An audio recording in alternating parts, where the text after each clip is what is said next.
to the Union of the Unwanted.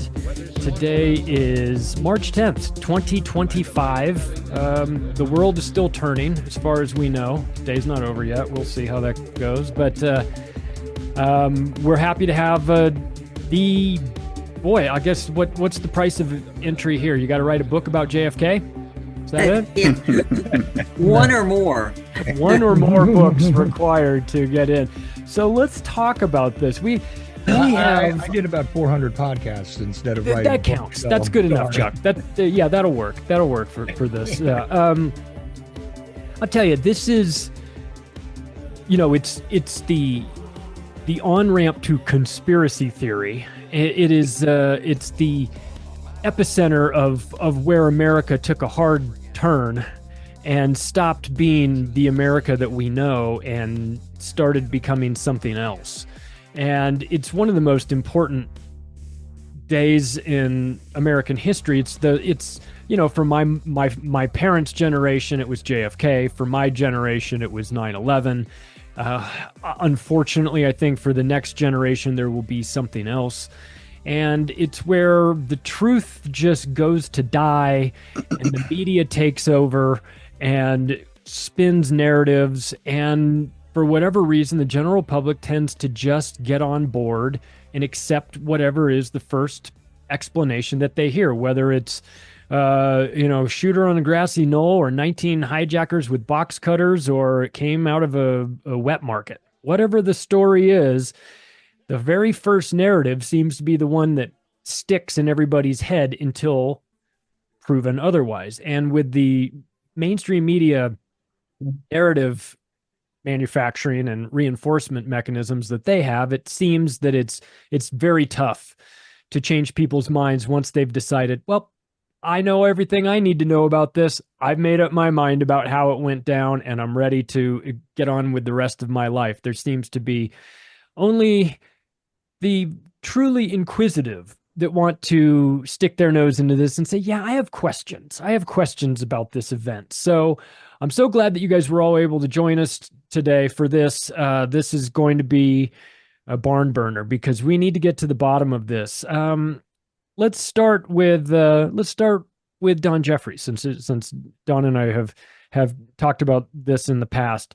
Don, what was your personal feelings and reflections on JFK when you were a kid, when you saw this, when you heard about it? Was it one of these stories that instantly didn't make sense to you? You had questions. I mean, you're an inquisitive type of guy. You've gotten yourself into all sorts of trouble asking questions that people aren't allowed to ask questions about. Yeah. When did this begin for you? And was JFK the gateway drug for you? Definitely. I mean, I was 7 years old, so I wasn't much of a critical thinker then, but apparently I could think better than our intelligence agencies could, because I pretty much figured out pretty quickly that Lee Harvey Oswald was shot by Ruby to shut him up. I remember going around and telling people that as a little kid. And we were a Catholic family, so they loved Kennedy. He was the first president I remember. My memories really start on a timeline from November 22nd, 1963, because that's, saturation coverage on the news and the funeral coverage and little John saluting as his father went by, and hearing my father talk, not really conspiracy stuff, but especially after Oswald was shot. I mean, he had no doubt that he thought Johnson did it because he hated Johnson. But so I was steeped to that. I never heard anybody say that Lee Harvey Oswald did it, but I kind of dropped it for a while. And but then when I was a teenager, I discovered these. I was a Kennedy fanboy. I still am. I still get accused of that. But I started hearing that. I didn't even know about all these books that had been written. Mark Lane's Rush to Judgment and Harold Weisberg's series, and all those books like Sylvia Morris, Accessories After the Fact. So I started reading them and devouring them. And then I found out that Mark Lane had a group called Citizens Committee of Inquiry, and I immediately joined and asked, and I ended up leading a chapter in Falls Church, Virginia. And I got to meet him and everything. And he was my hero and had a huge impact on me because he was a civil libertarian, and that's what I am. Not very many of us left, but he had a huge impact on my beliefs. So that was heady stuff. I got to go to the National Archives, and because I was with CCI and had a private viewing of the Zapruder film and frame by frame. I got to hold the rifle and the magic bullet and all that stuff when I was a teenager. So it was, again, this was my it became my obsession. And anybody that was around me then got tired of hearing me talk about it. Every party I'd go to, I got a few beers in me. That's what we talked about, and you get me wound up and that was it. And none of the, back then, the conspiracy world didn't exist. I mean, the conspiracy world, if it did exist, was pretty much JFK assassination. But most people just kind of, I mean, they found it interesting, but some people were kind of put off about it. So yeah, and it was definitely my gateway drug because that led me into, it was a short drive from there to MLK and RFK.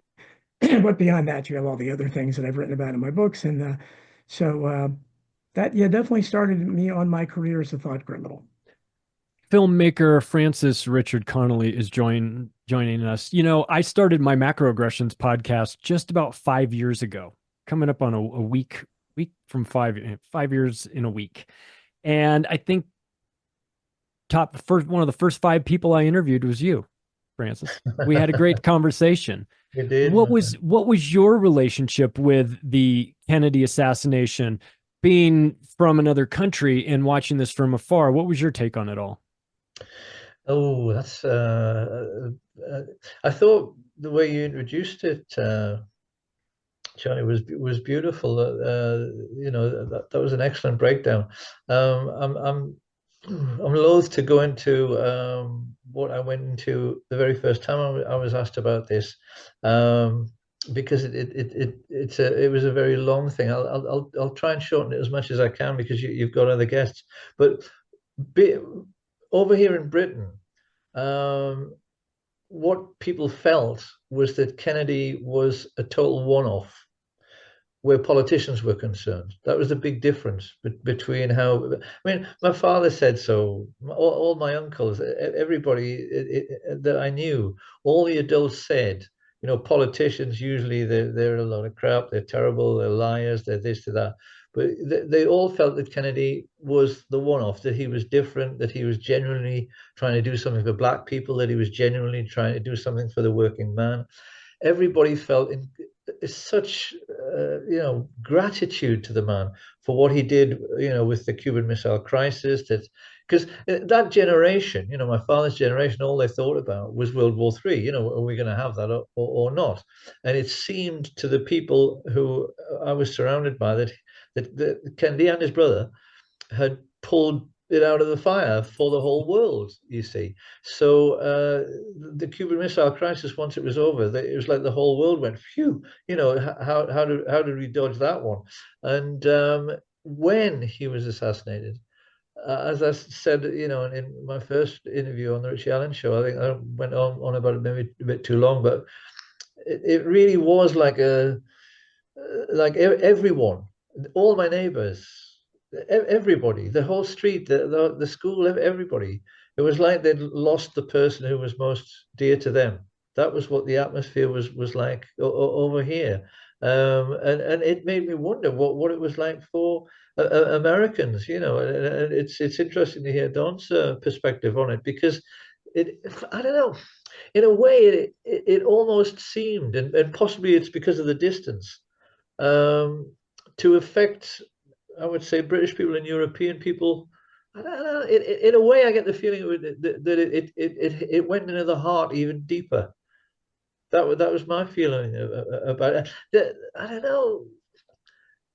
The gangsterism and the acceptance of the mafia and one thing or another. It was almost as if an awful lot of your countrymen had said, "Well, this happens." It's one of those things. That's the feeling that we were getting. But as I say, in the UK, it was like everybody was grieving for years afterwards. Certainly, my mother, I remember, and it was the same when Bobby got taken out.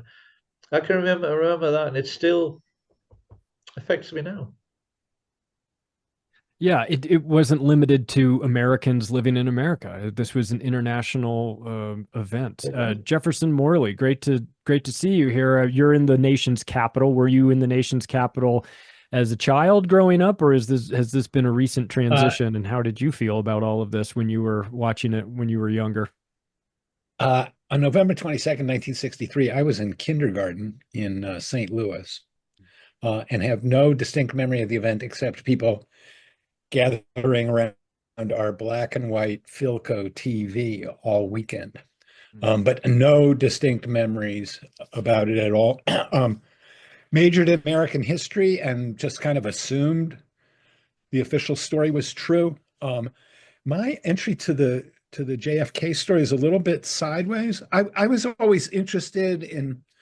I read conspiracy books. I was interested in a kind of a cultural way, not as a reporter or investigator, but I was interested in movies influenced by the Kennedy assassination, and music, and the way people thought about it, and the whole business of conspiracy theories. But I just basically assumed the official story was true.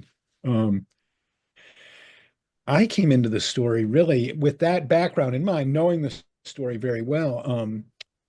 I was covering Central America in the 1980s when I first got to Washington as a reporter and editor for The Nation and the New Republic. And then I was covering the CIA in Central America. And because you obviously needed to understand, what was going on in El Salvador and Nicaragua, you had to understand what the CIA was doing. So I started interviewing CIA people and learning about CIA declassification, Freedom of Information Act, and all of that. And so it was with that in mind that I understood the role of the CIA in Cuba, moving backwards, and learned that whole. So I came to the context of the Kennedy assassination after that time with kind of this a CIA mentality, maybe, like I knew that universe of people. And then when the JFK Records Act passed in 1992, and all of these records started coming into the National Archives, John Newman was a friend of mine, and he said, let's go out there and look at them. And so we started going out there. And I mean, at that point, I thought I was interested as a journalist, because before that, it was like the story's 30 years old. Who's around? What's the news? Who's the witness? It's like there was no news in it. With all these documents, I mean, took one look at these documents, it was like operational records of, covert CIA operation. They were amazing records. So that's when I really got going in JFK journalism, was in 93, when the first records started to hit Archives 2 in College Park. So gotcha. What about you, Larry? Larry Hancock is here with us. What was your experience with this? Was this the thing that did it get your attention at the time of the event when you got a little bit older? Or did it take into your adult life? Like what was your relationship with this event? Yeah, it definitely got my attention real time. I was a sophomore in high school at the time.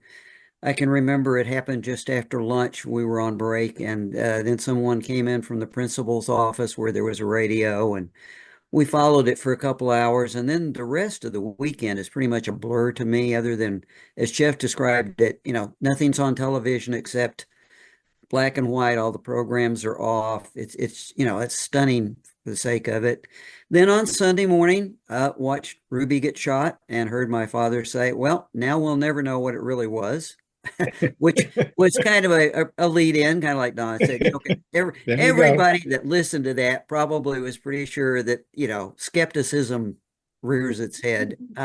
But then after that, I will say I was also a history major in college, history and anthropology, but it was not this era of history, and so I pretty much left it. Life got in the way, Vietnam, anti-war demonstrations.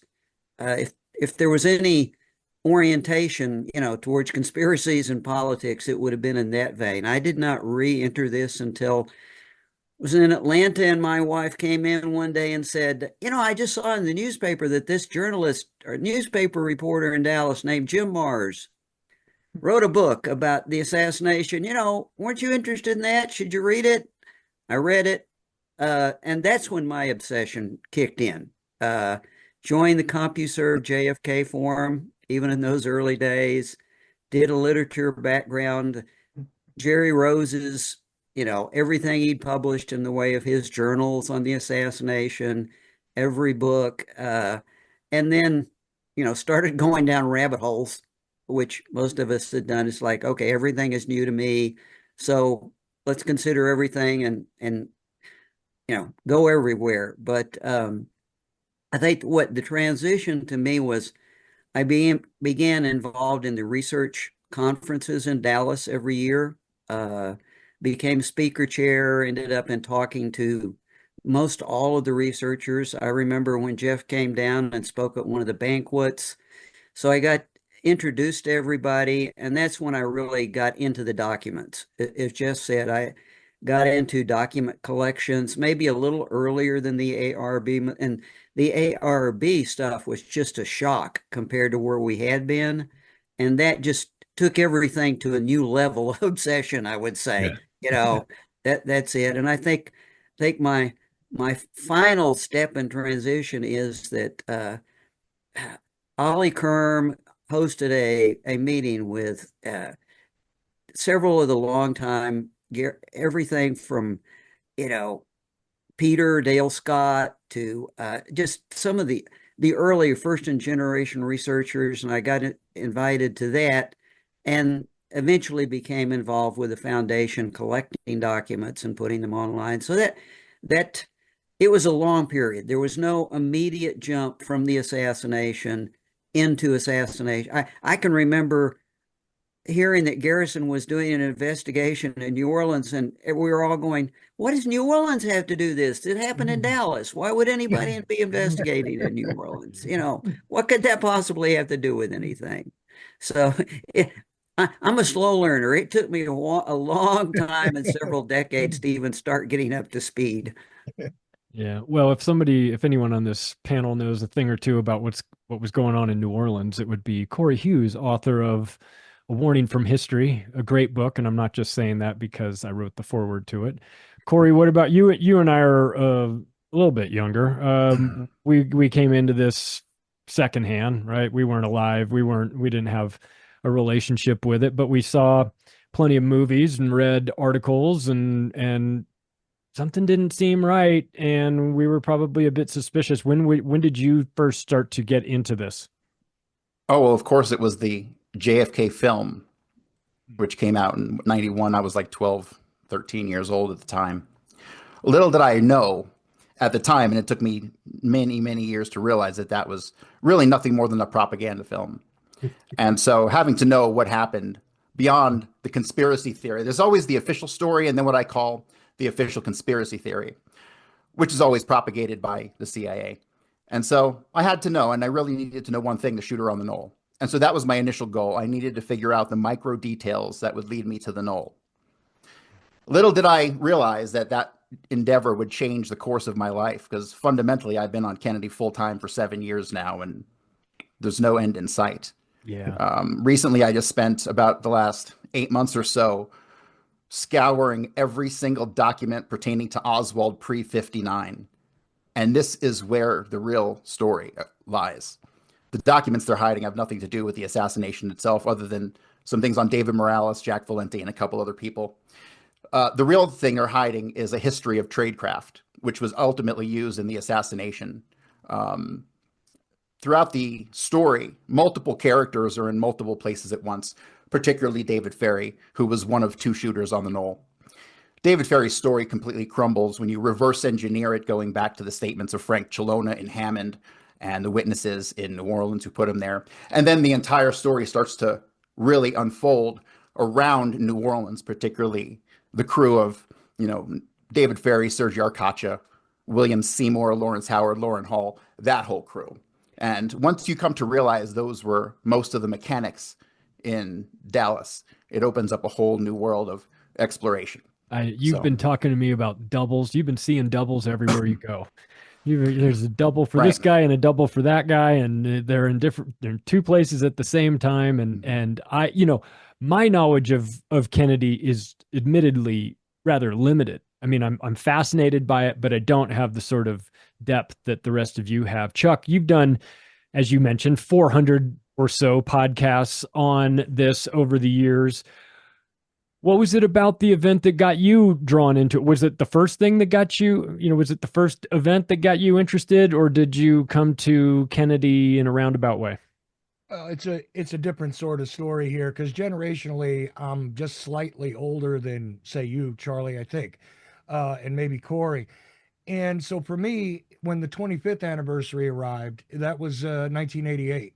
And there was a bit of a media blitz. There always is around marked anniversaries from the assassination. I was born in 72, so I couldn't have been around when Kennedy was assassinated. However, I was dealing with things personally. And around this time, I was trying to get ready to go to college. I thought I was going to go to college. I had strange dreams about doing that, like that was going to help me at all.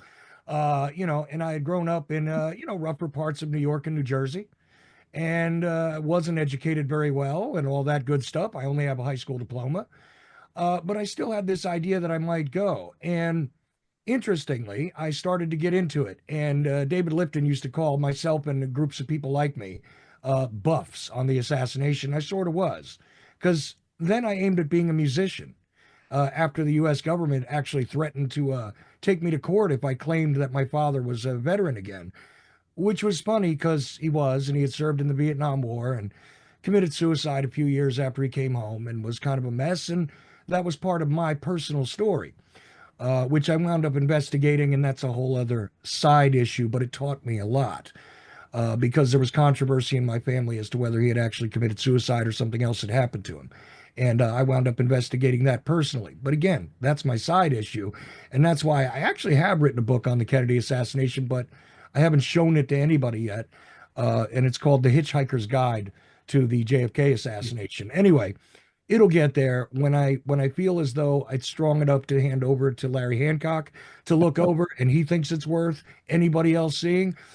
Then I'm going to show it to others. Anyway, we'll get there. In 88, this was my situation, musician, high school student, all that good stuff. By the time 91 came and they threatened me with that and, hid my father's military records on me and they didn't reappear again until 2003 magically. There was something about the Vietnam War, and it was very simple. That to me was a criminal act, which was committed against, guess what? The people, the population, an entire generation, including mine, who would have to deal with the fallout from the destruction of men through a war, which was, well, geez, surprise, initiated under false pretense, right?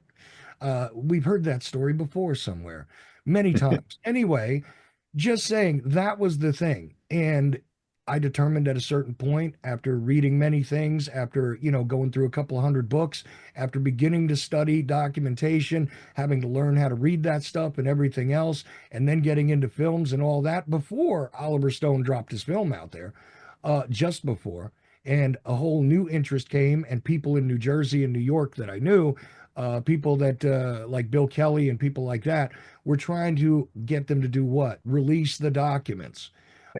This was the big story, as far as I was concerned, with people that were local to me, the people that were smarter than me. Always happy to be the dumbest guy in the room, by the way.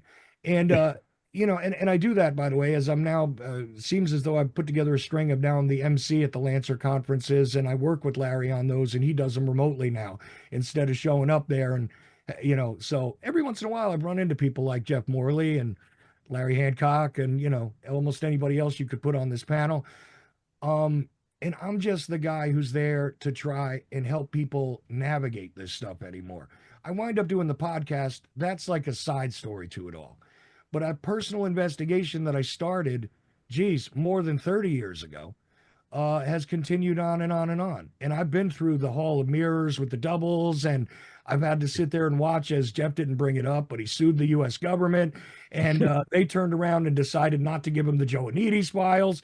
And a guy named Kavanaugh turned around and shot his entire lawsuit in the ass at the end. Excuse me, Jeff, but that's the way I see it, and I'm still aggravated about that. As you well know. Me too. Can we talk about that? Talk about the lawsuit real fast, Jeff. What was Please. this lawsuit and what happened? So, one of the things that came out of the JFK Review Board right after they went out of existence was a series of documents about George Joannides, this case officer in Miami who had been handling the Cubans who publicized Oswald before and after the assassination. Okay. And that was the first time that group had been identified as, or the case officer for that group had been identified. So I thought that was a great story. I tried to sell that story to the Washington Post. And I talked to Bob Woodward about it, and that's a whole nother story. But anyway, the Post wasn't buying it. So I couldn't, and I was basically told, Jeff, that's very interesting, but we're not going to run that story and we're not going to talk about it. So I had to take that and just go home. So instead of writing the story, I decided, well, I'm just going to be the story, right? I wanted the Post to file the lawsuit. They wouldn't file the lawsuit. I said, let's get these guys records. Let's do a FOIA. No, we're not going to do a FOIA. What the fuck? You're the Washington Post. Why not do a FOIA? Anyway, I lost that argument. So I filed the FOIA myself. Jim Lassar, the courageous FOIA litigator of Washington, said he'd take on a contingency basis. And we filed for Joannetti's records, okay? Because he'd been handling this group at the time of the assassination. So he was obviously like, somebody in the CIA who would know something about the events that led to the assassination, know about Oswald in New Orleans. So CIA gave me a bunch of records and said, go away. We appealed. We got a bunch of records in 2008 after 5 years of litigation and winning on appeal. They had to do more searches and cough up more records. And that was very important.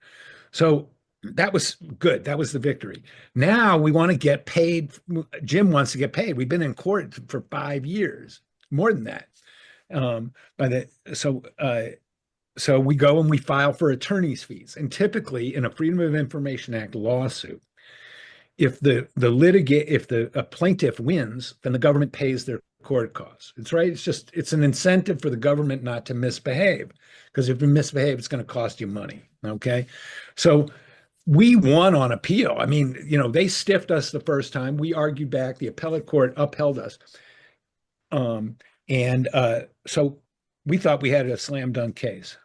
So it goes, the judge rules against us. It goes up to the appellate court. Brett Kavanaugh in 2013, he's on the appellate court. And he says in a concurring opinion, Morley's got, perfectly good case here. And so, we should just change the FOIA system and make it much simpler. And he had this kind of legally interesting idea about how to simplify the question of lawyers' fees, right? So it's kind of intelligent approach to the law, supported my case. It went back down to the district court judge. He ruled against me. We appealed. It goes back up to appellate court. They support me. It goes back down to the circuit judge. He overrules me. I mean, he overruled 4 times he was rejected by the appellate court. And every time he came back and came to the same conclusion. So he had it out for me. So the last time it goes up to the appellate court, okay, 2018, it's Brett Kavanaugh's back on the panel with 2 other judges, Karen Henderson, who had been appointed by Reagan, and a Trump judge. And so it's the exact same case. Okay. Kavanaugh's already ruled for me. I said, Jim, isn't that good? He said, I don't trust that son of a bitch. And sure enough, he changed his mind with the exact same set of facts. He turned around and supported the government. So that's the backstory of that lawsuit. Well, I think what they're hiding is that the JM Wave Station directly managed a lot of those guys via not only Miami, but also in Opelika, Florida. Jerry Hemming, this pops up in Jerry Hemming's file. You'll also find the connections to Lawrence Howard and William Seymour and the entire No Name Key group. So that's pretty much, I think, what they're hiding. They're also hiding the fact that those 3 guys, George Ioannidis, Ted Shackley, and David Morales, they were all in Dealey Plaza. Clearly in Dealey Plaza. Well, I don't know about any of that. I mean, I don't think Ioannidis was there. I mean, I've never heard any evidence. Yeah, I think I think that I never make any declarative statements about these kinds of. Lots of people think George H.W. Bush was there. I have a guy I've interviewed that thinks George H.W. Bush was the shooter from the records building. And well, I said, I think they would have hired somebody else. Maybe Corey thinks that. I don't know. Well, the picture of Bush is actually H.H. Davis, the detective. The one that everyone says is Bush is not Bush. Yeah, sure. no, I don't think it's. But I just think we need to focus on like.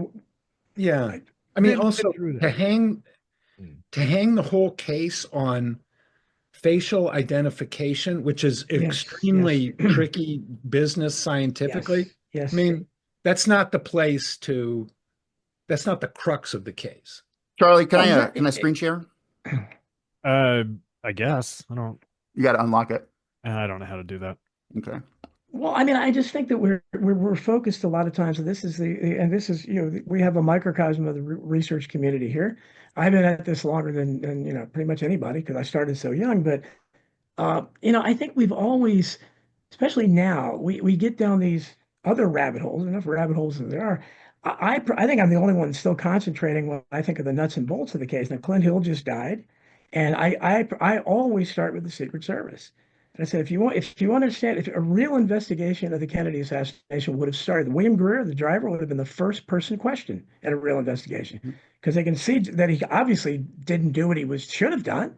And you also can see that the agents who were out till 4 a.m, including Clint Hill, violating Secret Service code, getting drunk, they didn't do their job. So you start there and say, okay, what happened here? And you have the footage from Love Field. I believe that's Henry Ripka. My friend Vince Pellerano disagrees with that. I think it's Henry Ripka.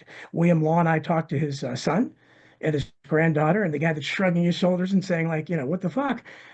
Pretty good evidence that he wasn't in on whatever was going on, that he was starting to jog next to the motorcade as he did. And that was his job. So why was he pulled off? Why was it? So a real investigation would have gotten Emory Roberts up there. Emory Roberts also stopped John Reddy from jumping off the car, the only one who tried to do something during the shooting.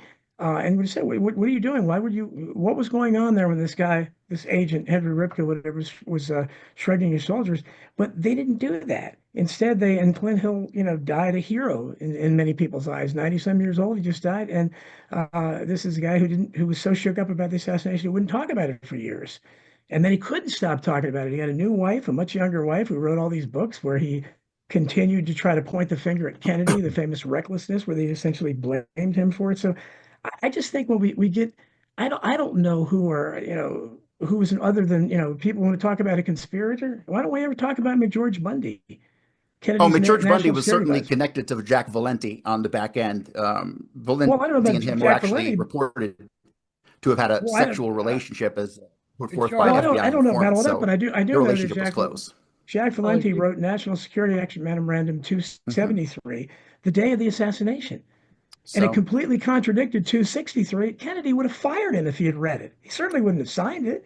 So I don't think you do that unless you know your boss is going to be assassinated. So you want a right. conspirator? That'd be the first person I'd look So at. I'm If going to you screen guys- share, and I'm just going to share one or two photographs. Corey, if we could just pause for a second, though, because I'm certain you have a ton of evidence and everything. This is literally how we often lose the public. I got to tell you. Exactly. I'm Yes, not thank worried you. about the Yeah. public. I'm worried about the truth. And the Well, truth okay, is, I understand. if you're worried about I the- could complete all my right. sentence, the Secret Service car is only supposed to have 8 men on it. Now it has 10. This is McIntyre photo number 2. There are 10 men in the Secret Service car. There should only be 8 because Dave Powers and Clint Hill exited. But now we're back to 10. Can somebody please explain this to me? I can't explain it, but I mean, I'll explain it. They picked up 2 passengers because 8 plus 2 is 10. So please, someone tell me how this is incorrect. well, I mean, I thought that the point was to have a conversation that Charlie was reading about, what the JFK research community, is thinking about the story today. Right. And we're talking about the Secret Service car, so I figured I'd bring it up. And now we have the Secret Service car, which has 10 men on it, when it should only have 8. Okay. Without that knowing the entirety of the circumstances in that particular moment, exactly what was going on, what the threat assessments were, you'd have to have a lot of information for me to unpack everything that's going on with the moves. Made Okay. by the Secret I'll make it Service. simple. Here we go. I understand you can make it simple, but There was 10 men Yeah. on the car and 2 men exited. That's the circumstance. There were 10 men on the car, 2 men got off. But yet, when we get back to McIntyre number 2, they're back to having 10 men on the car. And the reason for that is because the Secret Service picked up 2 passengers, Jack Valenti and David Morales, and it's clearly David Morales. You can deny your lying eyes forever. That's David Morales, mustache, flat top glasses, and all. So to me, the idea the research community has rejected this information since I've been talking about it for 4 or 5 years at this point, to me is just absolutely Well, shocking. Corey, And if I'm wrong, submit a criticism. But nobody has. But They Corey, make personal you're saying attacks on me. you're saying David Powers and Kenny O'Donnell left the motorcade? Those are No, I'm Kennedy's saying Clint closest Hill. aides. No, I said David Powers and Clint Hill left the motorcade. Right, Dave And Powers left, Clint and Hill he left was the motorcade? yes. Clint Hill got on the front of the limousine. Here, see, we all know that. This is Clint Hill on the front, on the back of the limousine. Yeah. Well, So we have but he 9, and David Powers left. David Powers got out in Dealey Plaza, and then you have the statements of John D. Jack Rudy. Where do you get that from? That's nowhere in the record that David Powers left. He was filming, and he gave a very He got out of the he gave car. his account of what he saw. Right, he got out of the car in Dealey Plaza and walked off, and he was He picked up by testified one. to that? That is in his statements. That is well documented. Yes, I can't believe you didn't know that. I mean, everybody should know that. I've never heard that David Powers got out of the. Why would Yep, he do he sure that? did. I don't know, but he did, probably because he knew it was coming. Because I can tell you with certainty that everybody in that car, Kenny O'Donnell and all, knew it was coming. Because here you clearly have 10 men on the car. They picked up 2 passengers. That's the entire assassination. This can easily be reverse engineered. When you go through Jack Valenti's alibi, it completely falls apart. His statements about being with Evelyn Lincoln and Marie Femmer completely fall apart. He talks about going to the Trade Mart and getting a ride with a sheriff to Parkland Hospital. That story falls apart, completely debunked by the statements of Evelyn Lincoln. Then you have Elizabeth Forsling Harris came forward 20 years later to try to give an alibi. Corey, So, Corey, can I ask you a question? sure, Have you ever been wrong about anything? not yet. Okay. I mean, I'm kidding. you know, I'm kidding because I have. There have been several things I've been wrong about. Right. I mean, I wanted to talk here about the causes of the assassination and what we might learn soon about that. Sure. Am I a talk about genius about the assassination? Do I have a fantastically coherent account of exactly what happened? Actually, I don't. I don't know who killed Kennedy. You know, I'm trying to figure that out, and I'm trying to figure out a way that I can explain that to people. And so what you say about the photo is interesting, and we could talk about how can we do a good facial recognition technology is very good today. Can we test that hypothesis about David Morales? Well, forget about who it is. Forget But- about who it is. but- There's but- 2 extra people there. And I Yeah. want to know the JFK research community's response to why are there 2 extra people on the car? Here's how I respond. Let's have a conversation about it. I would love to have a conversation, and anybody who can email Let's me, do I would that. love Let's to do that. exchange emails Let's do because that. I have been largely rejected from any research on Kennedy from all the known people for the last 5 years. We've got Because some. you're presenting kind of an intricate theory here. Like I said, Yes, I am. and I'm like Jefferson. I have no theory. My theory is just having studied the case as a teenager, I knew whoever killed him, it inadvertently proved it wasn't Lee Harvey Oswald. It's impossible. He didn't do it. But beyond Right. that, we can't be sure. We can Well- guess, speculate. Well, here's the but- difference. The thing is, like, when you look at police and how police investigate cases and come to conclusions on scant evidence, they do it because they draw conclusions. And that's one thing I'm frustrated with the JFK research community, because everyone seems to be afraid to draw conclusions when the evidence is clearly present. Like, I'll give you an example. Oswald is seen all over the place, New Orleans, Dallas, doesn't matter, with a husky Latin with a pockmarked face, and no one ever talks about this. When you come to understand the cast of characters, it's clearly Lawrence Howard and William Seymour. Oswald didn't do half of the things that we allege that he did. But the fact that Oswald is seen with this husky Latin is never talked about. It's ignored. But yet those sightings of No, it's not Oswald ignored, Corey. lumped into. Corey. It's not ignored. Larry's written a biography of Oswald. Okay. Right. We know the stories of who he associated with. We're not ignoring you.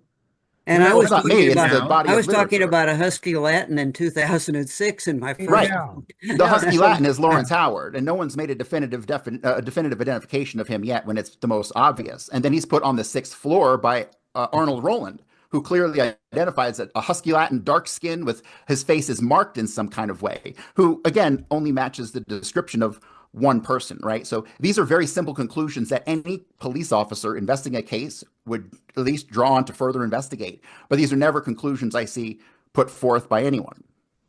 I'm curious But Corey, how.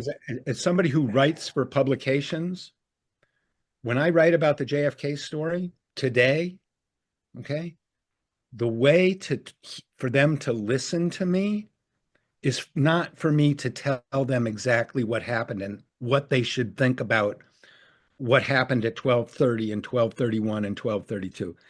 Right. That's I understand that. not where the story is today, right? The president's talking about this. The president and issued an order. Okay. There's a congressional task force that's looking into this.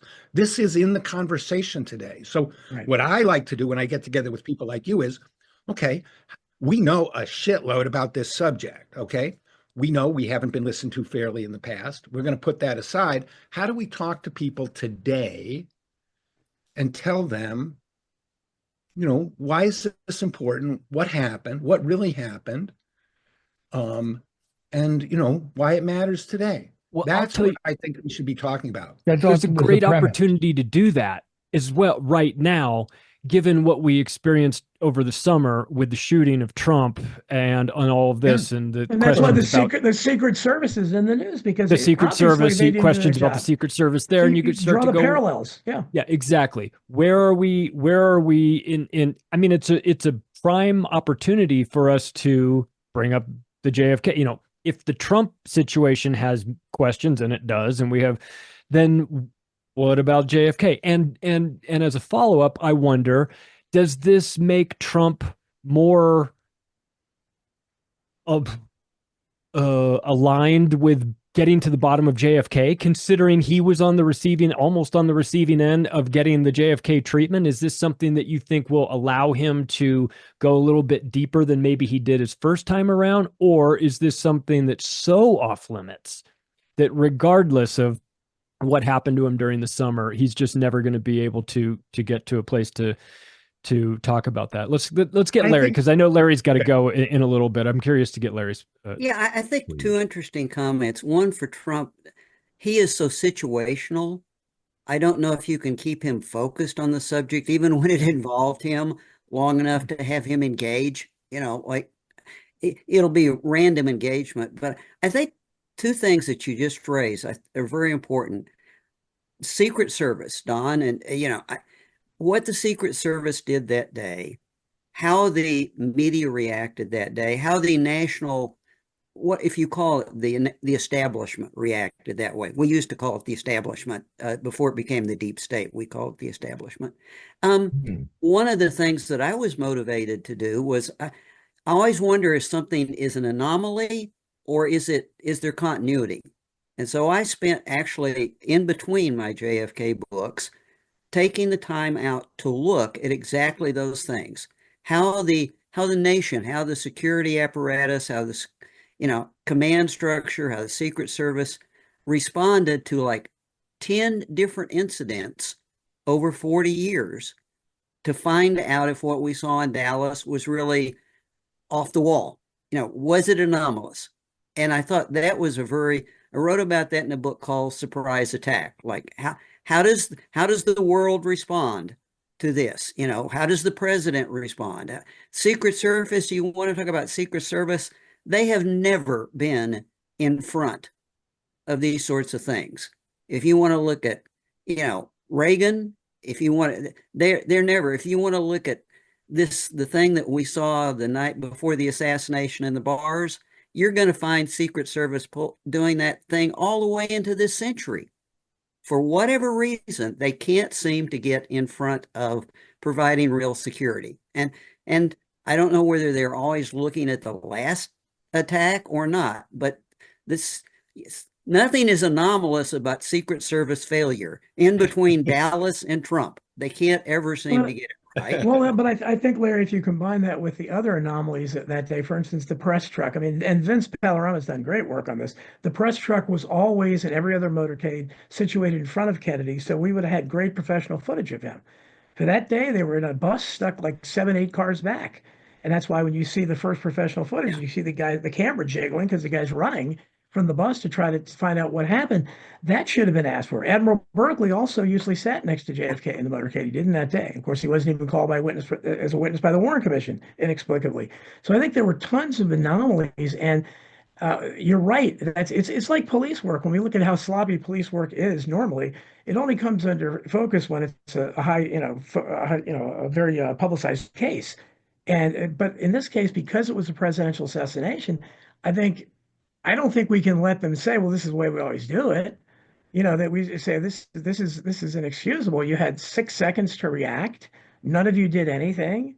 the driver apparently, according to 57, went to stop the limousine, at least, and that's why so many people think the Zapruder film is altered because it doesn't show a complete stop. But he at least slowed down. He didn't do what he was supposed to do. So I think you have to stop. You have to start an investigation there. And I think, yeah. that's my personal opinion. No, I'm with you, Don. And that was the next level is to dial down. Okay, if you just take the point, the Secret Service doesn't have a good history. Okay, now let's dial down to the individual actions, like the motorcade.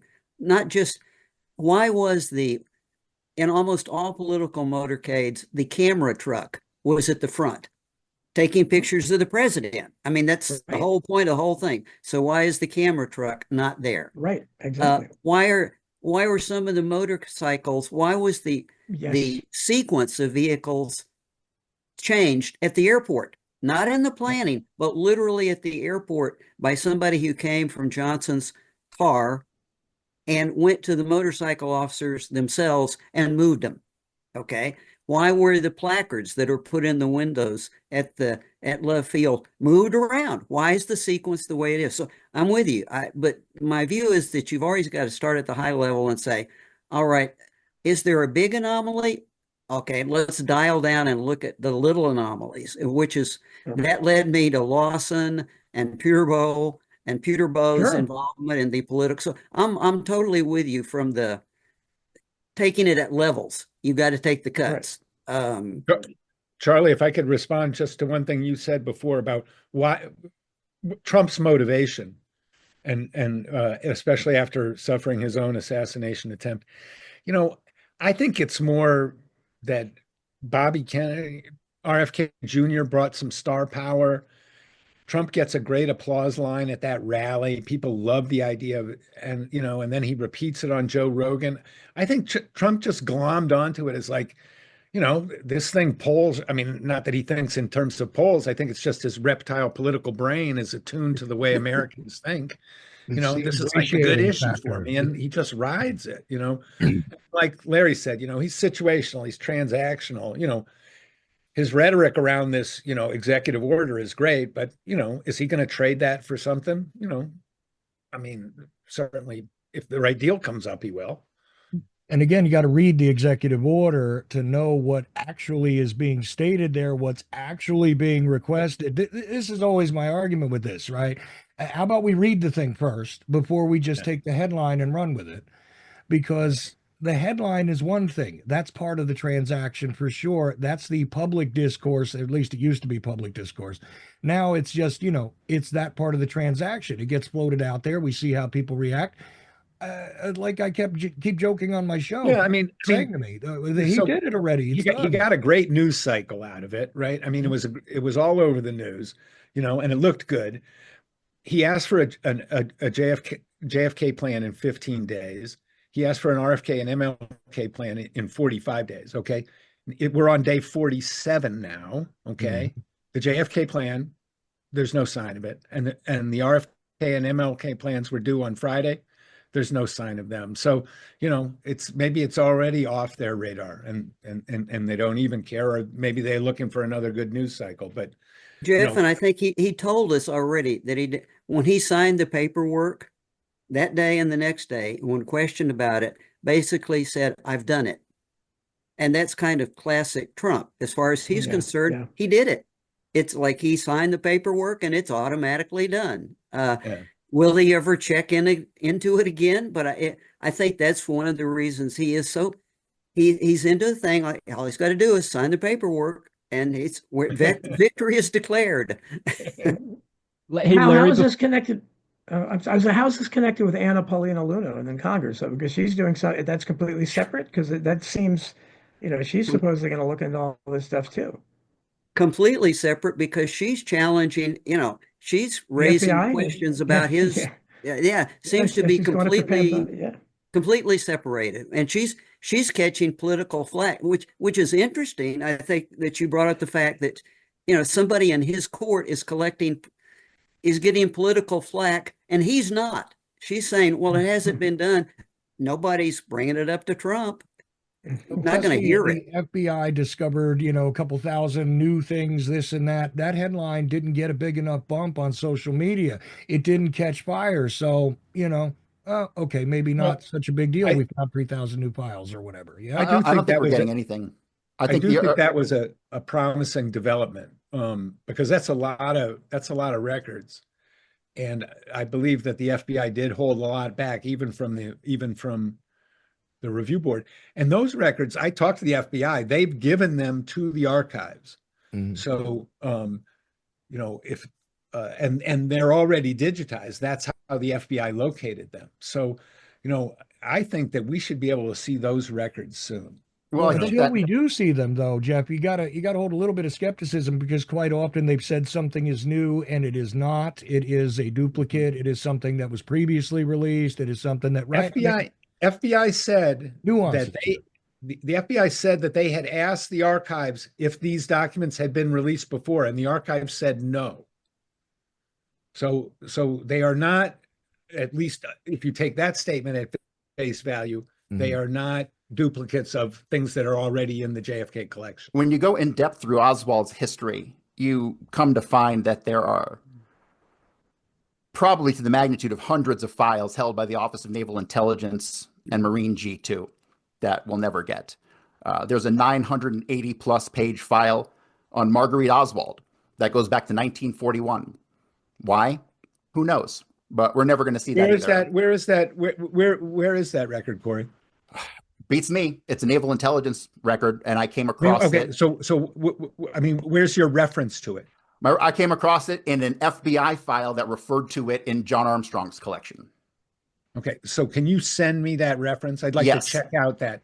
Yes, absolutely. Okay. Let's before Larry has to go. Larry, please tell everybody where they can find you, where they can get your books, where they can support your work. I want to make sure that you have the opportunity to do that. I know you have to drop off this call. Okay, thanks. Early. I wish I could stay longer. Actually, it's good. I mean, my books are I have an author's page on Amazon, since I have 14 books at this point in time. Only 4 of them on JFK, but Amazon author's page, or my blog is on WordPress. So just Larry Hancock on WordPress, and that's where you find my commentary. So I appreciate it. But awesome. For those that the one plug, I won't plug the JFK books. I will plug a book like Surprise Attack for those people that would like to see the context of all this, like how the government responds to crises, how they do damage control, how they do narrative control, and why that sticks. You brought that up in the first place. Is why does it stick? Why did the MLK damage control stick when the Hoover and the Attorney General said within 6 hours that it was a single person, like another lone nut, and by the way, it has nothing to do with racism. Like how in the world did that stick? And then, of course, later they admitted why they had done it, but how does that stick when it's so intuitively? We all saw Kennedy get killed. We've all seen the Zapruder film. That should be intuitive, right? How did MLK not being a racist action stick? Anyway, because they said so. That's enough. Because there's a little more to it, but yeah, basically they say it very sincerely. Yeah. Shadow warfare, creating chaos, and surprise attack is a nice bundle if you're looking to pick up more than one at a time. Just saying. Yes, exactly. Yeah. There you go. All books. I think it does pay to know how the government and the intelligence agencies behave, regardless of whether you're talking about JFK, MLK, RFK, all of them, or moving forward. There certainly seems to be some sort of pattern to control the narrative immediately, to start the process of narrative management, sending people off in wild goose chases, shutting down. It feels like whenever there's some sort of false flag event that happens in modern times, you've got about 24 hours to get some good information. Anything after that, it gets lost forever. You catch a rare interview that leaks onto the mainstream media that gets played once and then nobody can ever find it again. It happens in the first couple of hours. It seems that if you can gather as much information as you can within the first day, that's your window. And then after that, all bets are off. The agencies get a hold of the narratives and start spinning it different ways. Is Oh, that what After that, you have to wait 50 years. But I want to say it's not just these political things. It's the Tonkin Gulf, it's the Pueblo, it's the Liberty, it's Right. anything that affects the national security or essentially the national establishment.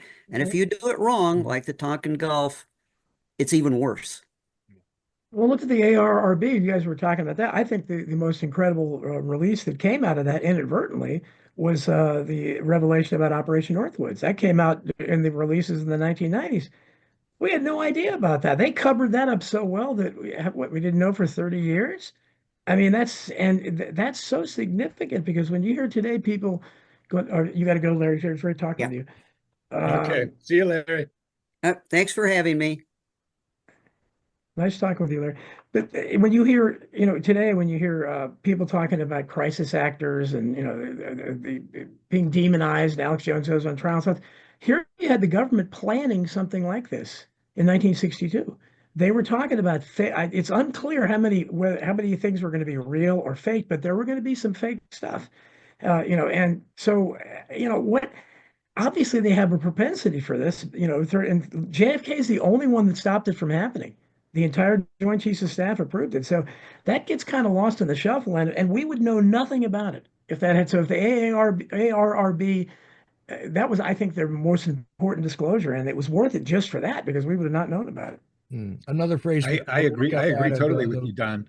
Those kind of releases, it's the family jewels. I would look at that as well, and the revelations that came out with that.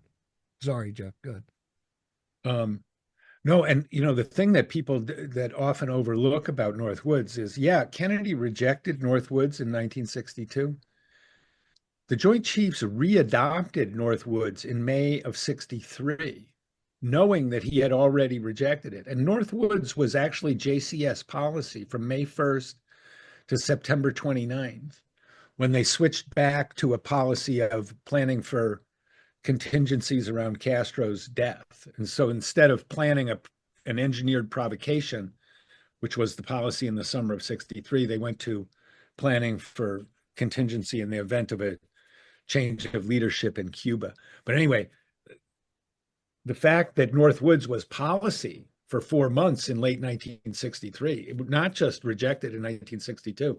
I'm totally with you, Don. That is probably the most significant thing that the review board found. I think so too. I'll be right back. I'm curious to get your thoughts, because everybody here is talking about JFK and they do it in a different way, and they do it in different with a different medium. So Francis, you did film on it. We've got Chuck, you've done a lot of audio podcasts. Corey, you've written books. Jeff, you've books. Don Jeffries books. What's the best way to reach people? I mean, because this current sort of generation, I don't want to put it all on them, but it seems that the idea of reading a book start to finish is a bit much, and maybe you get them on the audio book. Really What's the best way to reach them? Yeah, Charlie, that is the best point that you could possibly make. That's why it's probably a very good thing that my own book came out of the film rather than the other way around, which is so unusual. It's really unusual. But I could have written a book and trying to get it out there, but I knew if I'd written it as a book to start with, that it would be suppressed, as my book has been suppressed. You can't find my book in any bookstore window. I know people in America who are, I'm going to say fans, who've told me that they've gone looking for my book in bookstore windows. It's just not there. And I've said, my book isn't in the one Waterstones that's in my hometown. That's how much my own book has been suppressed by the Anglo-American establishment. But I always did think that that film was the best way to reach a mass audience, because, as you say, people don't read. I wish they did, but the public don't. And I think that until the day that, especially with this American crisis you've got going on now, until the day that people decide to make themselves literate the rich and the oligarchs will always have an advantage. Somewhere on the internet the other day, Charlie, I saw someone in a public comment say, today ignorance is a choice. It's absolutely a choice because there's plenty of information out there. I mean, you just look at these men who you've had on, your podcast tonight, and how much information they've given. And I've got to say, the passion that I've heard sitting here as a foreigner, it's incredible. The intensity after all this time, and the amount of information that these men know.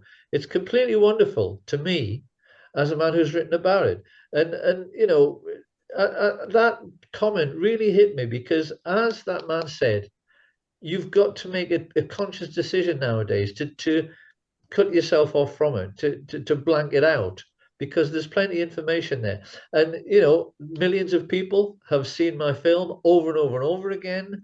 It's been said that, that it's had over a billion hits. I was told this during an interview by a man who knew all about Google and how to, rate how much something was being watched.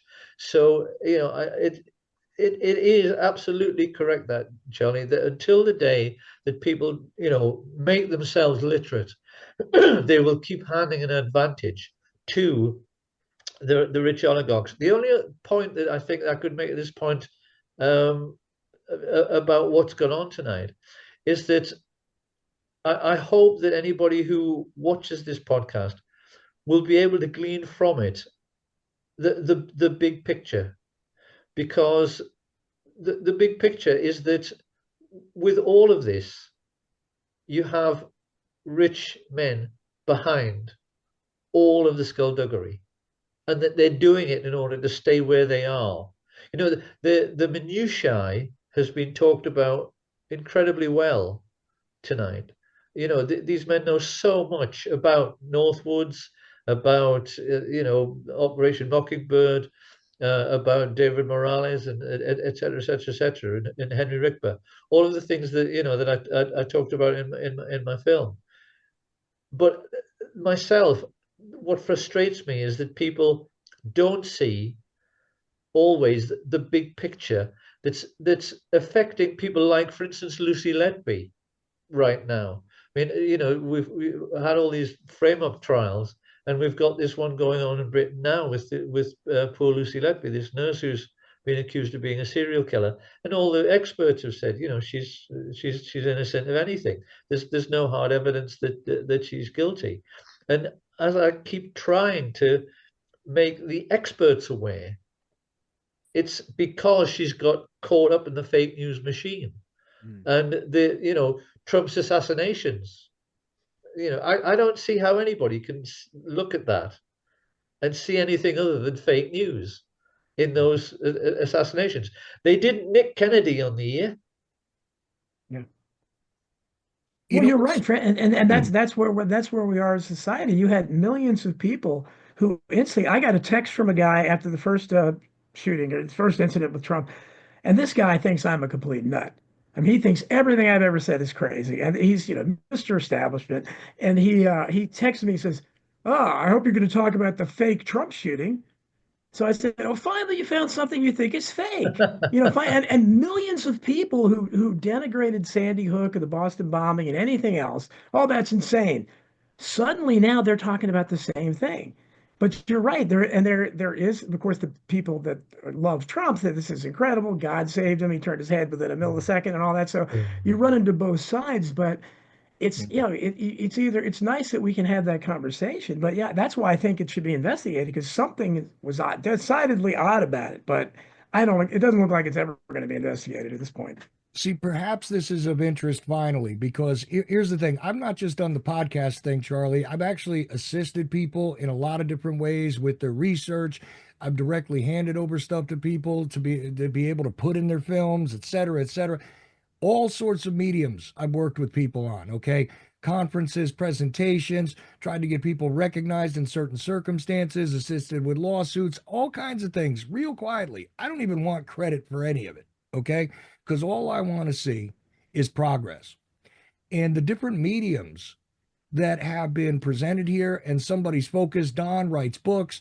You know, Jeff Morley has put out a lot of different material out there, a whole website. He's got, you know, podcasts, you name it. An incredible amount of information could have come from any one of the people on this panel, right? Larry Hancock, all the stuff he's written about the behavior of the national security state. Here's the thing. Some of it is getting communicated and some of it is not. There is a constantly morphing pool of media out there. There is a continuously changing landscape, which we are all part of in some way, but never can you ever focus on all of it. And this giant monster, eventually somebody's going to come up with the right answer for how to streamline it all into a place. And it's not going to be, you know, just somebody's particular website or somebody's, you know, brand new information app or whatever. There's going to be a way for this to emerge. But right now, even the idea that there is a monolith called the research community is a joke. Even if we could agree, 5 of us in a room, about how to make the press aware of the anniversary, it would be a damn miracle. Okay. And that's what I've been able to observe in the past few years, especially, but probably for the past 30, if I want to be completely honest, where I've been involved with different people doing different things, having their different passions, having their different ideas, coming out with brand new things. I remember when the Mary Farrell website was a brand new idea and they were just starting to scan in the documents, and everybody thought that would never get anywhere, but it's become a good resource. You have a lot of good resources. But the thing is, there's got to be a way to bring this stuff together and make the real progress, to get the totality of the story out there, and to stop with the arguing, to stop with there's a lot of people out there with just disinformation and nonsense, and I don't know what their motives are because I don't know them personally. But there are people on personal journeys out there that have nothing to do with accomplishing anything. And then there are a lot of people that passionately want the truth. What I would like to see is all the research groups agree on a 1-paragraph statement. Yes. Jeff, I did that. I tried to do that. You can look up in the archives of the Education Forum where Larry posts and Jim DiEugenia, a lot of people do. I tried to do that when I was a moderator there, maybe 15 years ago, I'm guessing, maybe longer than that. I had the exact same idea. I said, let's have a concise statement that we can all agree on. And I forget exactly what I drafted, but I think it was something like President Kennedy was killed by the evidence shows President Kennedy was killed by a conspiracy. Lee Harvey Oswald was framed for the crime. I don't remember how exactly, but it was very concise. And it went on for pages and pages, people quibbling over this word, that word. They can't. No, it's got to be a paragraph. It's got to be a paragraph. Yeah. Yes. I mean, what I would say is we need to get a paragraph, put it out there, take comment on it, and then sign on or don't. Okay. But that statement, that statement should be, we go to a reporter and say, this is why I don't think we should say the JFK research, is a joke. I mean, we should say, this is the JFK research community, and those QAnon people, that's not the JFK research community. Right. It needs to be established. UFOs, that's not us.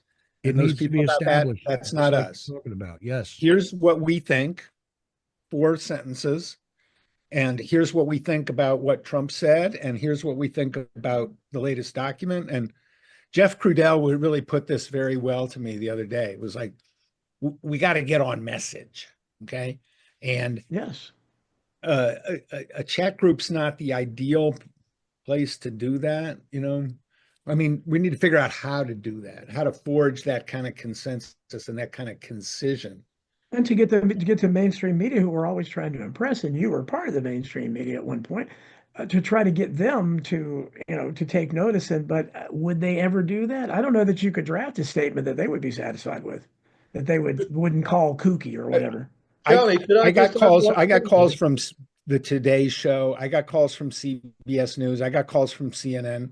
They'll quote me, I mean, they're not going to say that's the solution to the Kennedy assassination, nor should they, but they can report our views. But the point is, we need to express them concisely.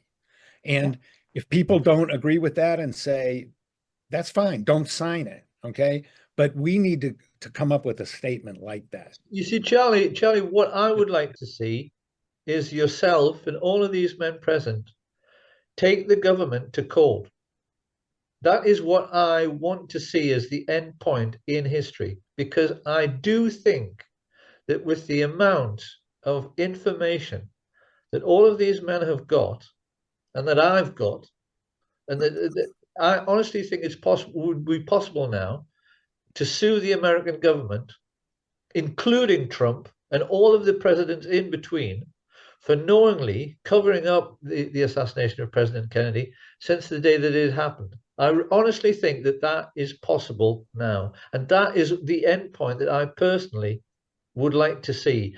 Because then it would at least mean that the history books would all have to agree and that children would be taught what the correct version of history. I mean, the public comments below my movie, especially the version that Jack Dorsey found. I don't know if you're aware of that, Charlie, that Jack Dorsey found, somebody told him about my movie.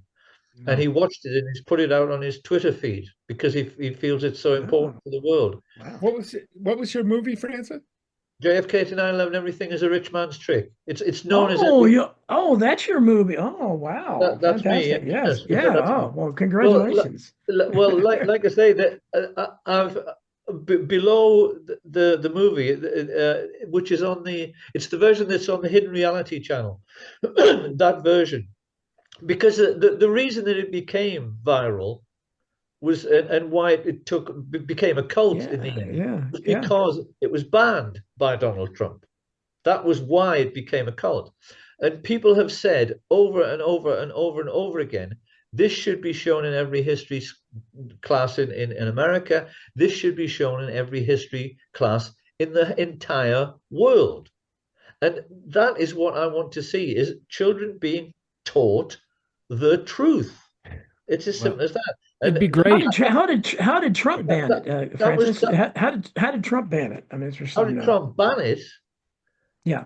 Well, Susan Wojcicki, is that how you pronounce it? Oh yeah, she used to be the YouTube. She was in charge of YouTube, and basically, pressure was brought on her. And we got this thing through the post, which was one of the most ridiculous things I've ever read, which said, "You have violated our terms of service," or whatever. I've gotten it many times myself. Without any kind of explanation. Yeah. And it said, these are the countries in which it's now banned. One of the ones where it wasn't banned was Belize.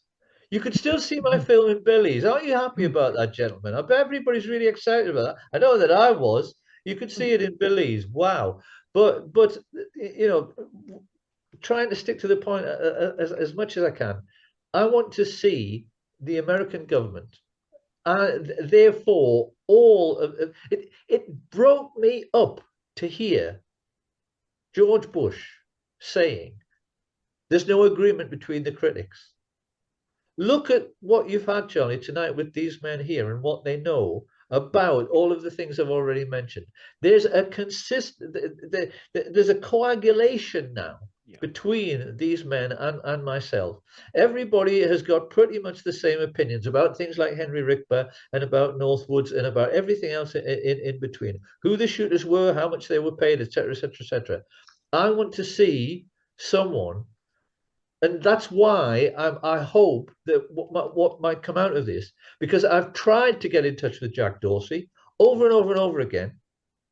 And my friends and everybody who knows me, with Facebook messages, Instagram messages, on Twitter, everything. They've tried and tried and tried, and they haven't been able to get in touch with him, and neither have I. You can reach him on Nostr.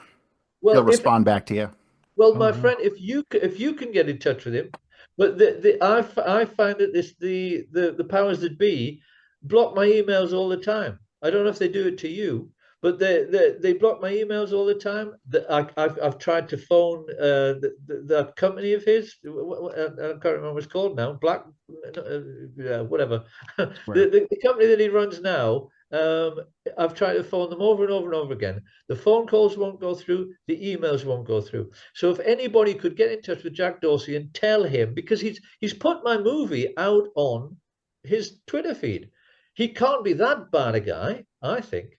So he is somebody who could distribute my movie, and therefore all of your work, all of your research, himself. He's got the money to do it all the way around the world.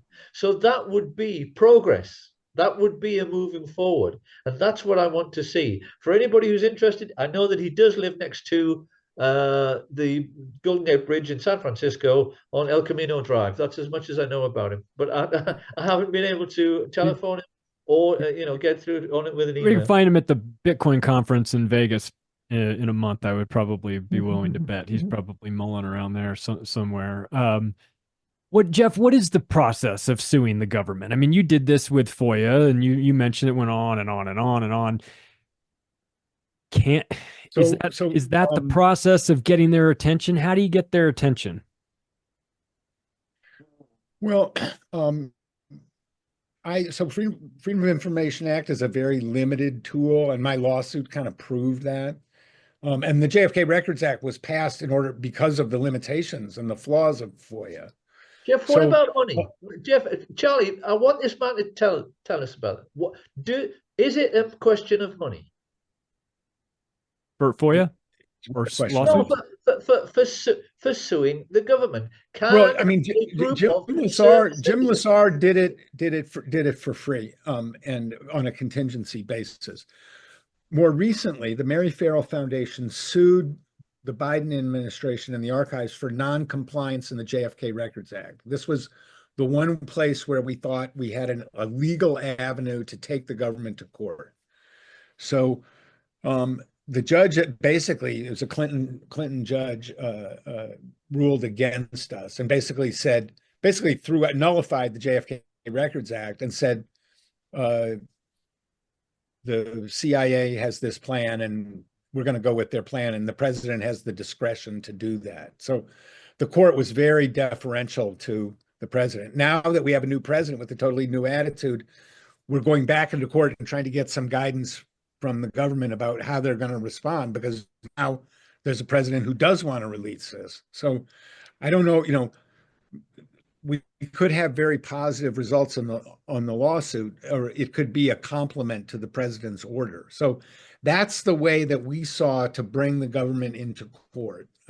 But it's very difficult because, like when Kavanaugh dinged me, they just make stuff up and says the president has the discretion to do it, and that excuses anything. So I think that legal action is good.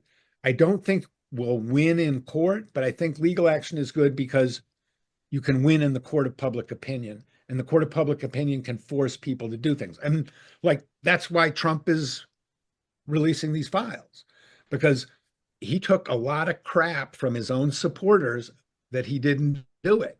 And Tucker Carlson and Andrew Napolitano, these guys were ragging it. He was embarrassed. He didn't have a good answer for them when they said, why didn't you release those records when you had the chance?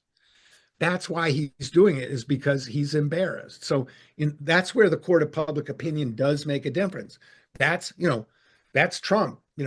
It's about money and polls, and that's a good thing. That's where we have an advantage. That's where we have leverage right now. If I could comment on the documents for a second. Sure. I'm not sure. I'm not trying to defend the lack of the release, but I have a feeling that Trump wanted to release the documents. But once you get in there, and once they see some of the things that were done by the FBI, faking of documents and things like that, they can't ever tell us that. That'll be an embarrassment to the world, And so I don't think, when it comes to things that they did and the lies they told, they're never going to be able to admit that stuff to us. And any document connected to anything fraudulent the FBI did, I think, is never going to get released. Even if they're dead and long gone? Doesn't matter, because you got to look at things like a lot of the evidence presented by the FBI. We don't have the originals. All we were ever presented were photocopies, like the money order that allegedly ordered the rifle, right? That's a total fake. And we know that because it has ink bleed through when it should be on a hard cardstock, right? So that's just one example. There's 1,000 of those. They'll never be able to come out and say, look, we faked all the evidence. Sorry. They can't do that. And do I agree with that? No. But I think to try to save face internationally, they're willing to not release a lot of stuff. What about if you're Trump in year 4 of your second term? You're out in the next couple months. Is there an opportunity there? Is it about timing? Is it about I don't want to get whacked myself? I mean, where is the chink in the armor in terms of playing into Trump's ego? And wouldn't you like to be the president that told the truth to the world? And I mean, like, how do you finesse him? He seems like a guy who's got a bunch of flaws that you could kind of manipulate and get him to maybe move on this if it wasn't about doing the right thing, because who knows if that applies to him. But what if it was more about, you want to be known as the truth telling president for the rest of the next 100 years after you're long gone? Is that an avenue towards getting this out there? Yes. I think it is. I think that if the MAGA base is determined to accept nothing but full and complete disclosure of those 2,400 documents and the 3,800 documents that are at the National Archives, then I think Trump will say, I'm going with my people. So I think that's the way to get to him, is to have his base being loud and saying, we need full disclosure, and we're not going to take a bunch of redactions. Like, that day is over. We're not going to do that. If we can mobilize that in MAGA public opinion and then in general liberal public opinion, I think we can have a big effect. I think another problem is that I thought even if they released everything tomorrow, I don't think so. A lot of people aren't going to understand what they're releasing. They're not going to be able to comprehend it. There's a lot of voids.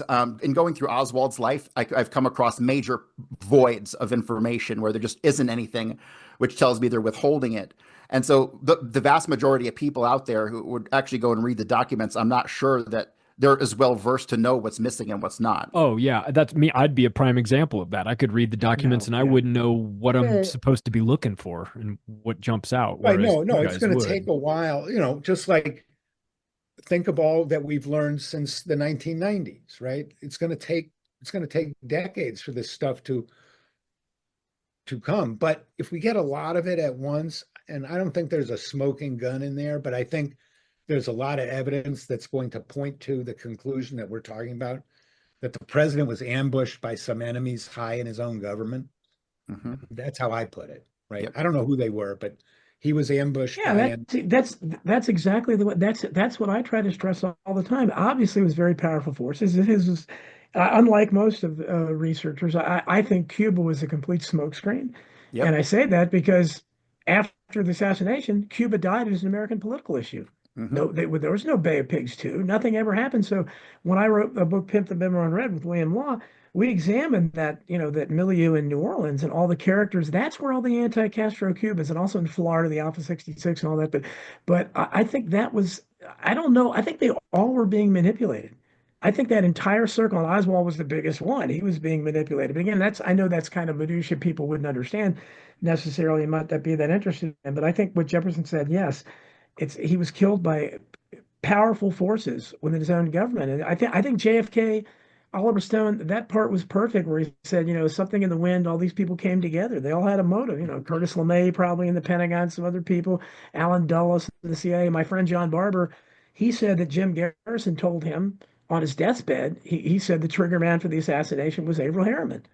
So is that true? I don't know. But I mean, these are very powerful people, and it was something like that. But I think if we say it's rogue CIA people and anti-Castro Cubans, they can't, John Birch Society nonsense like that.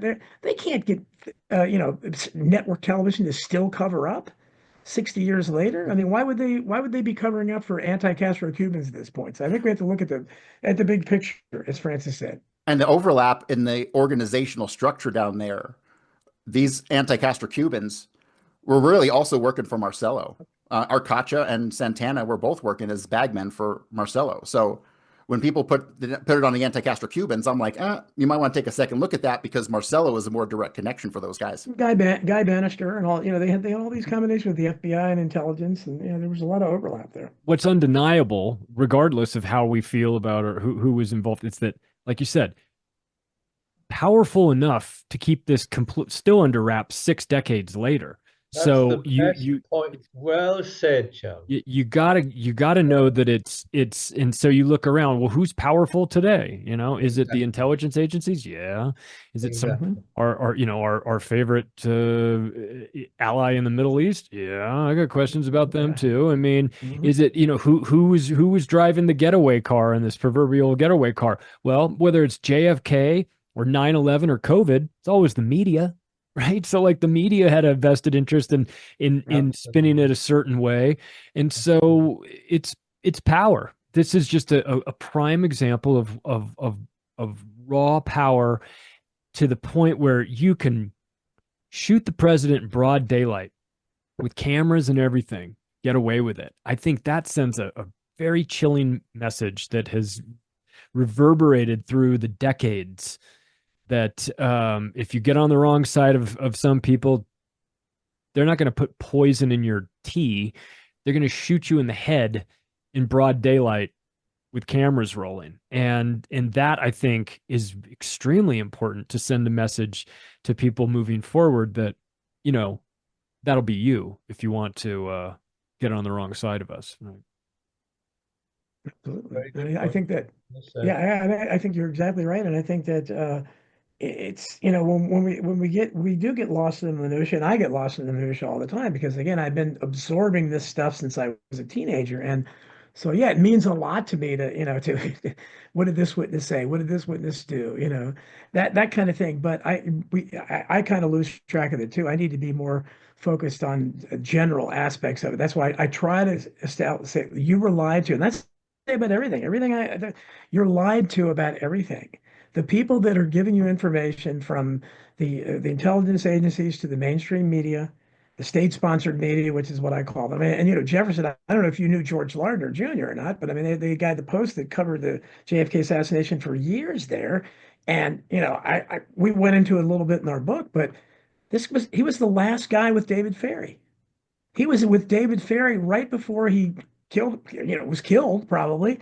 And he really had no explanation because he was there like in the middle of the night. What was a Washington Post reporter do that was known to be very sympathetic to the CIA and everything? Why was he here? And David Ferrie was Jim Garrison's main witness. So these are the kind of questions, and I realize that's minutia. It's but it's the same. It's the kind of media that we get. Media, they are so complicit in this because they have supported the story from the very beginning. Could I just say, Charlie, that it's exactly the same in Britain. Our media over here is, it is exactly the same in the way that they twist the truth and never give anything except the establishment point of view. That's what, and that's why British TV has contracted so much. There's really very little now mainstream TV in Britain, but what there is establishment through and through, and it's absolutely thought of by the wealthy as a weapon and nothing else. Yeah. Well, in the United States, we're certainly seeing this as well with the mainstream media losing its hold on people. It used to have a monopoly on information. It used to be the only place that people would go to get this. And I think lately their ratings reflected. I mean, whether you're lying for the last couple of years about a virus that's going to kill everybody, or you're lying that the president is in fantastic physical health, and what are you talking about? He's great. So Charlie, yep. I mean, the virus did kill 1 million people, right? Well, I don't know. No, it didn't. No, it didn't. I think. No, you don't think so? I wrote the most shadow banned book in the world, Masking the Truth: How COVID-19 Destroyed Civil Liberties and Shut Down the World. Sherry Tenpenny wrote the foreword. They played games with that book you would not believe. Barnes & Noble disappeared it. Amazon got rid of the Kindle version. Apple Books was charging $999 for it because I told the truth about it. With the Freedom of Information Act, they have a woman in Canada that sued. Filed for suit with the FDA because she wanted to know the particulars. How did you develop this vaccine? Where are the isolates for the COVID-19 virus? The government couldn't provide the isolates. They never have. They've never isolated the virus. In other words, they've never proved it existed. They admitted to her that we didn't have COVID-19. So we had to simulate it by using remnants of the regular coronavirus, which of course comes around every year. So that's why so many people have problems with it, because if you look deeply into it, that's what you find, that, yeah, there were a lot of deaths, but the flu killed 80,000 people a few years ago. Mhm. And so what was really happening there? I don't know, but they did something. They certainly went to a lot of trouble. And I think I a would lot say of the people, vaccines but killed more. my personal view, hundreds of thousands, if not 1 million Americans died of COVID. The Well- pictures of those hospitals in Peru where the morgue was filled, that was COVID. Okay. Well, I can So- say this. At the same time COVID came out, I had a heart condition that lasted about 9 months and then went away. So I don't have any idea what happened to me, but I had all the symptoms of end-stage heart failure at the same time COVID came out. Yeah, So there's some they played a lot of games with the statistics and what they called it, and the flu went away, but COVID magically appeared out of nowhere. So yes. it's not to say that people aren't dying from the flu or dying from sickness, because of course that happens. It happens every year. It happens on a predictable schedule. But the way in which they manipulated, the way they incentivize hospitals to call it something when it wasn't, or should put this on the death certificate that you died of this, and then underneath it there were 4 other causes of death, including like car accident or skydiving or whatever it was. There was a lot of manipulation of the data, which is not what you would do if you had an authentic I don't doubt that event. So the it's pandemic hard, was real. The pandemic was real, and lots of people died of it. And maybe we just disagree on that. It's okay. It's okay. Jefferson, I had a personal stake in this. My brother died. He was killed by hospital protocol. Yeah. And that's what happened. He was perfectly healthy. He was a hypochondriac. He went into the hospital in the middle of the night before I could stop him. They found out he wasn't vaccinated, and he went from perfectly healthy to dead in 2 weeks. He was quarantined. I couldn't see him. I couldn't stop him. They gave him remdesivir when I told them not to. They put him on a ventilator when I told them not to. They made about $100,000 off his death under the COVID Stimulus Act. $13,000 for a diagnosis, $39,000 for a ventilator. And after he died, I had to write about it to deal with it. And I heard from people all over the world. I had a bunch of them on my podcast, that exact same thing, step by step, the exact same thing. Healthy people going in the hospital for other reasons and dying because of ventilators and all that. And then what happens? They put COVID-19 on the death certificate. So that gets come up with a COVID death. He didn't have COVID. None of these other people had it either. So who knows how many other people there were like that? We don't even know. And so this is I call it the greatest psyop in the history of the world. Yeah, I 100% agree. And there's a lot of media, and obviously, like I said, the media shapes this whole narrative. They control it. They love to in scare this case, people to I death. believe the public health authorities. So, I mean, Let's I'm wrap- not. It's okay. Let's Charlie, wrap this up. Charlie, Since we've Charlie, had if I could Please. just interject one thing there, Sure. one very short, simple thing which your viewers could pick up on. If you talk to anyone who really knows, a scientist about vaccines, any one of them will tell you it takes a minimum, absolute minimum, 10 years to make an effective vaccine. And most of the time, they fail to make an effective vaccine in 10 years. Usually, it takes 20 years. How could there, therefore, be an effective COVID vaccine in 1 year? That's Yeah. ridiculous. there's a lot of questions. Ridiculous. Absolutely. I'm on my 5th COVID shot. Yeah, I would be careful with them. They're the medical industry, the big pharma industry are convicted felons. They're all convicted Yeah, felons. no, that's true. And how does that man know that he's being given a vaccine and not Lasix? Yeah, I mean, well, no, I trust the public health authorities. So let's do this. I wish Ricky had been here. I'm so glad he invited you guys all to come here and talk about this. Yeah. And the reason why he's not here is not because he's He's a bad guy. It's because his son's basketball team wound up in the championship. He didn't know they were going to wind up in the championship game, and he was like, "Oh no, it conflicts with the JFK." And I said, "Ricky, I'll take care of it. Don't worry about that. You go be a good dad, and you go win that championship. We want to see the trophy the next time around." But I'm so appreciative that he set this up with you guys. It's great to see you. It's great to see you guys all again, Jefferson. It's great to meet you for the first time. Why don't we start with you and let everybody know where they can find your work, where they can get your books or support your movies or your Substack or whatever it is that you're working on. Yeah, so you can find my work at JFK Facts on Substack, which is jfkfacts.substack.com, where I post regular news reporting on new developments in the JFK story. We don't do a lot of conspiracy theorizing or debating. But we do a lot of original reporting.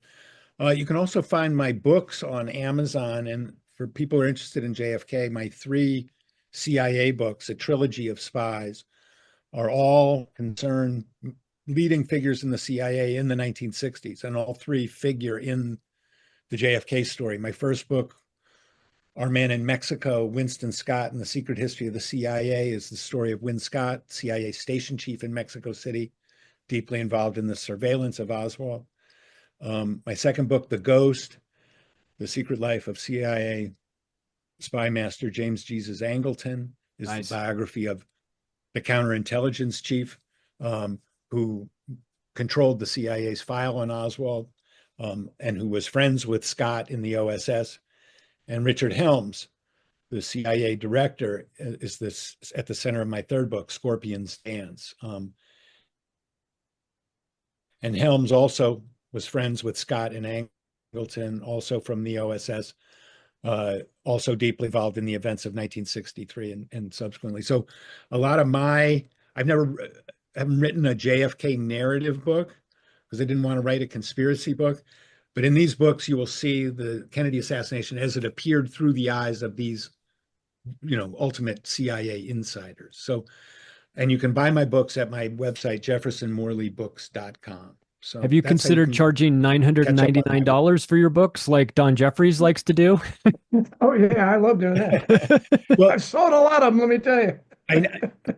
I noticed the other day there's a Spanish language version of Our Man in Mexico, Nuestro Hombre en Mexico. And I'll see that thing on Amazon once in a while, and it's like $800. That's funny.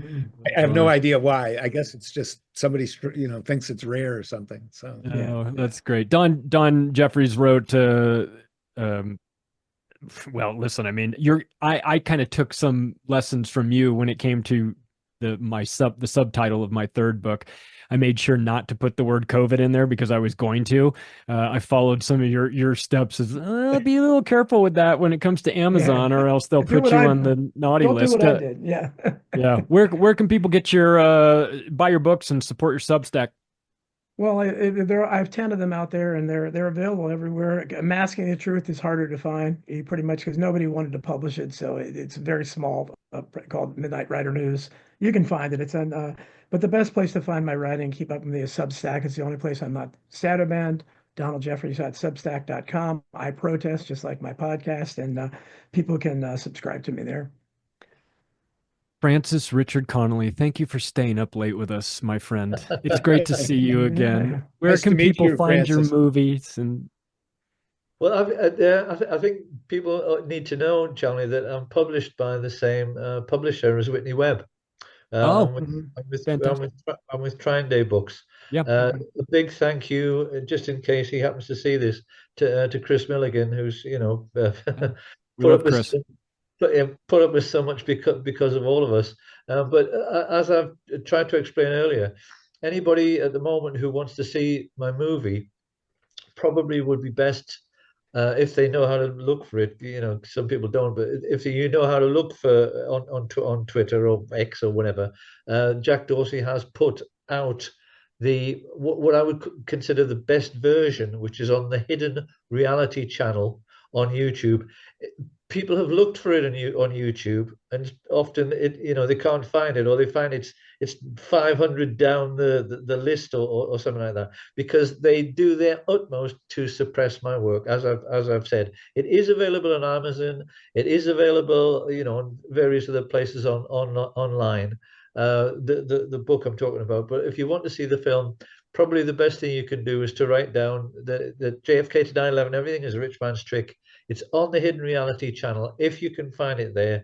If you can't, go to Jack Dorsey's personal Twitter account, because he's put it out. And it's something that it is important to say it, Charlie. Really, people noticed when before the film was banned, they noticed that on the original that we put out, that the public comments were getting absolutely ridiculous, because someone would say, well, this is the greatest movie ever made, and the CIA would have someone below say, oh no, it isn't, and then someone below would say, oh yes, it is, and it went on like that for page after page after page.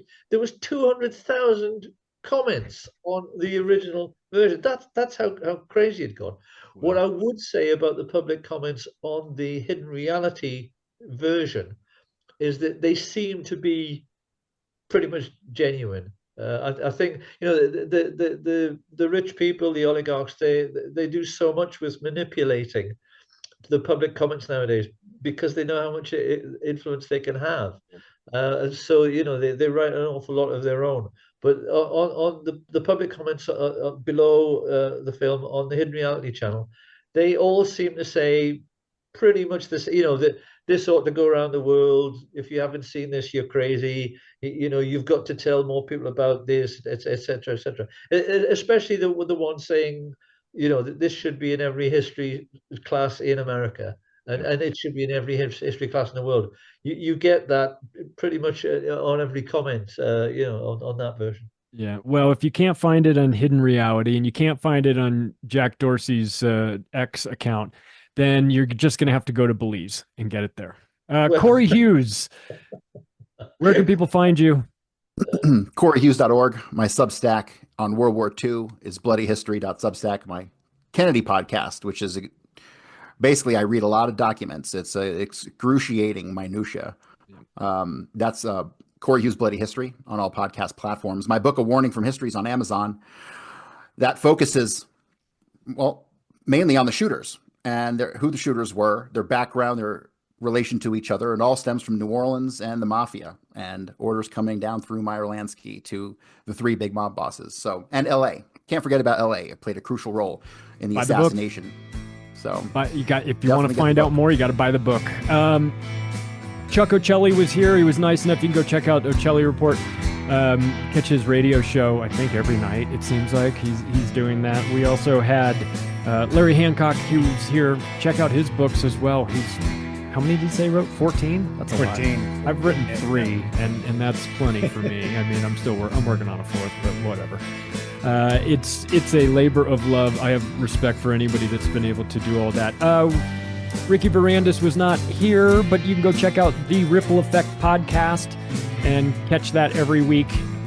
Midnight Mike from Our Big Dumb Mouth podcast, the funniest podcast in the world, has really nothing to do with the serious nature of this. But if you're looking for something light, go to obdmpod.com and check that out. And also Sam Tripoli, tinfoilhat.com. I'm the only one of the 4 horsemen here today, so it's my pleasure to do it. You can check out my work, macroaggressions.io. I am the new owner of Activist Post, so if you're looking for independent news from independent journalists that are brave, writing about the things that actually matter, go to activistpost.com.